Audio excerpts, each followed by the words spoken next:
नमस्कार साथियों, मेरा नाम कमलेश शर्मा है। मैं रेलवे में अधिकारी हूं और इस समय हम दिल्ली के लाडो सराय चिल्ड्रन पार्क के अंदर है। आइए हम नौकरी और बिजनेस में होने वाले इनकम की तुलना करते हैं।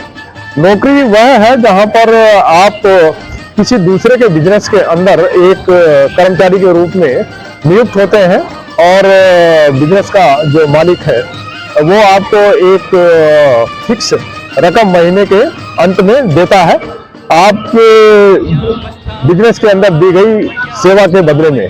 जो भी काम आपको सौंपा गया है वो काम आप करते जाते हैं और उसके बदले में आपको एम्प्लॉयर एक फिक्स सैलरी देता है। अतः नौकरी के अंदर आपको जो पेमेंट होती है वो टाइम रेट के हिसाब से होती है। आपके टाइम के हिसाब से आपने जितना समय दिया, जितने समय तक आपने काम किया। उदाहरण के तौर पर यदि आपकी 8 घंटे की ड्यूटी है और आपने 8 घंटे काम किया तो उस हिसाब से महीने के लास्ट में आपकी पेमेंट होती है। जबकि बिजनेस में ऐसा नहीं होता है। बिजनेस में जो इनकम होती है बिजनेस ओनर की वह 30 रेट के हिसाब से होती है। वह जितने 30 बेचेगा उस हिसाब से उसकी प्रॉफिट होगी। उदाहरण के तौर पर यदि कोई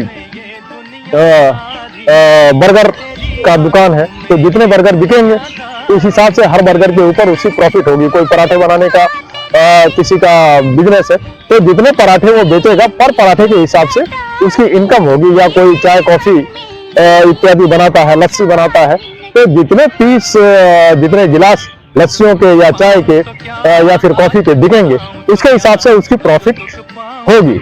और नौकरी के अंदर आपकी सैलरी लगभग फिक्स ही रहती है और छोटी मोटी नौकरियों के अंदर ज्यादा उन्नति भी नहीं होती है और सैलरी आपकी ज्यादा बढ़ती नहीं है। जबकि बिजनेस के अंदर जो है हमेशा उसको और ज्यादा बड़ा करने की गुंजाइश रहती है। आप नए आइटम्स उसके अंदर जोड़ करके और डिमांड के हिसाब से अगर आप जो भी सामान बना रहे हैं, जो भी सर्विस दे रहे हैं, अगर उसकी क्वालिटी में सुधार करते जाते हैं और उसका जो रेट है वो एक रिजनेबल सीमा के अंदर रखते हैं, ज्यादा महंगा नहीं रखते हैं, तो भीड़ लगती है और भीड़ लगने के हिसाब से आपके सामान की डिमांड जब ज्यादा होती है वो ज्यादा बिकता है तो आपका प्रॉफिट भी उसी हिसाब से बढ़ता चला जाता है।